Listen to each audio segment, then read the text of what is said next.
ఈ వినతి పత్రాన్ని కూడా అందజేద్దామని కూడా మీకు తెలియపరుస్తున్నా. ఎందుకంటే ఈ రోజు మీటింగ్ జరిగింది, రేపు ఇచ్చారా అని కూడా మన మీద పని చేయలేని సంఘం కూడా అవాకులు చవాకులు పేరే అవకాశాలు ఉన్నాయి. కాబట్టి మీకు ఈ విధంగా మీకు తెలియపరుస్తున్నా.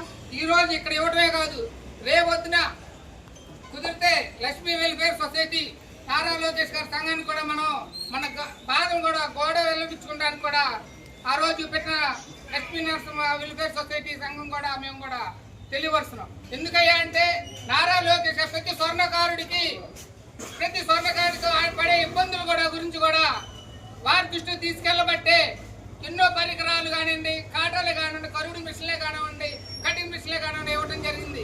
అంటే నాయకుడు అనేవాడు ప్రజలకు ఏం కావాలో చూస్తున్నారంటే అది చాలా గొప్ప విషయం. అదే విధంగా సొసైటీ అనేది, సంఘం అనేది కూడా ప్రతి స్వర్ణకారుడికి ఉపయోగపడే విధంగా ఉండాలి తప్పితే తన స్వార్థ లాభాల కోసం ఉండకూడదని కూడా మీకు తెలియపరుస్తుంది.